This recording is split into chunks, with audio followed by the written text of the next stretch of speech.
Hi everyone, I'm Dr. Sunil Eshwar, infertility specialist and laparoscopic surgeon in Bangalore.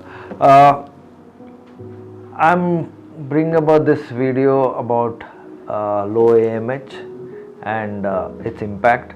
It's quite disturbing actually because I've been seeing for quite some time AMH being used as one of the reason why anyone should go for ART or IVF treatment, particularly IVF.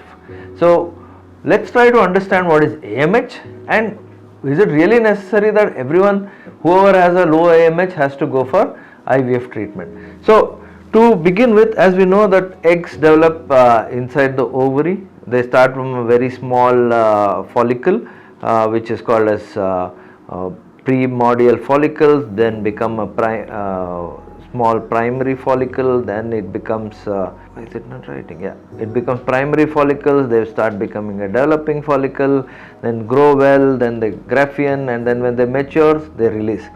So AMH is a chemical secreted by the preantral or antral follicles and not by the primordial follicle, that is the follicle which is still in very nascent stage, not yet developed. So they are not secreting anything, right? So it's only by the eggs which have already started developing. So the most important question here is, should everyone be done have a ovarian reserve testing, AMH, or it's that it is an optional? Now ovarian reserve testing is where we do this. AMH is used as an test for ovarian reserve, is done only when we feel that the number of eggs, when you do a scan, that is number of eggs, what we call as follicle, it may have egg or not in that. When the number of follicles in the ovary are less when we do a transvaginal scan, in them, yes, we will have to do an AMH to corroborate our scan finding. Next, in someone whom we are planning advanced fertility treatment like IVF. Mind you, someone whom we are already planning IVF treatment. And next is someone who wants to wait for some time till they consider about family fertility. We just want to be sure that okay, their ovarian reserve is good, they can afford to wait. Like suppose someone comes at around 33 years of age and say, doctor, I am going to become CEO next year, so I want to take a break till 1 year, and then probably we could do a ovarian reserve on them and see okay, if the reserve is less or normal. In that case, do we offer them any other kind of a treatment or options like egg freezing, or we can just say okay, you can come back after a year and probably when you are CEO you should be able to get the treatment done, and that too when we are thinking about IVF.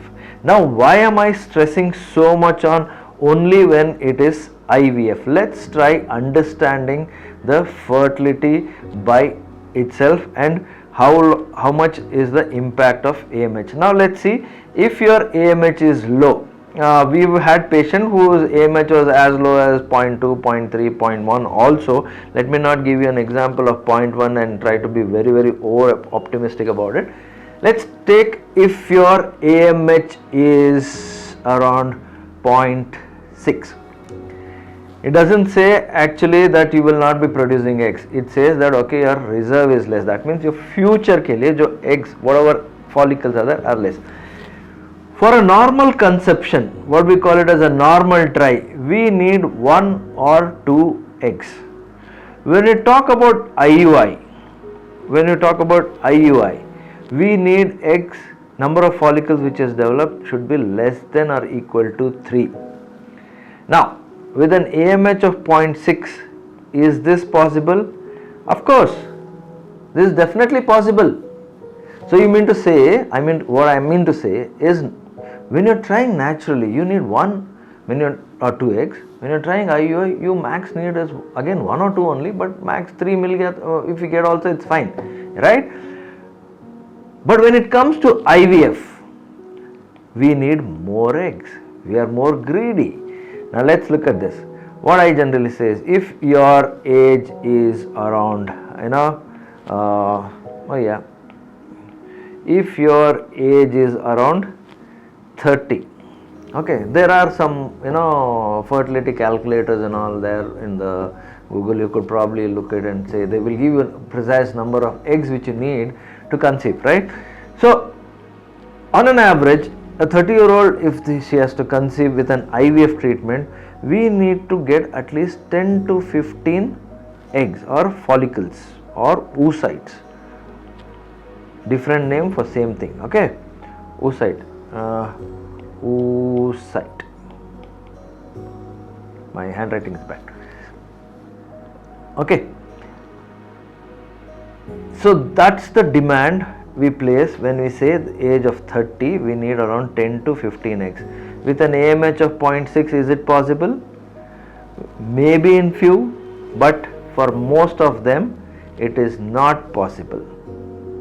So when a patient who's tried for 1.5 years and you've just done an investigation, just to complete the all set of investigation, because you've heard this investigation somewhere, done scans, done ovarian reserve testing, and AMH comes as 0.6, and you give a breaking news, listen, your AMH is low, you need to go for IVF. I am sorry, that's a wrong treatment. You need to consider that yes, if the AMH is 0.6, that means to say number of eggs or reserve is less. You need to start thinking as to how soon can you get this patient or the couples pregnant to avoid exhaustion of the reserve. Not to say that IVF is the only option. If the patient is young, like 28, 29 years of age, if you are young, you're less than 30 years of age, your AMH is 0.6, you could still try normally under guidance, or you try IUI under guidance. If that doesn't work, then think about IVF.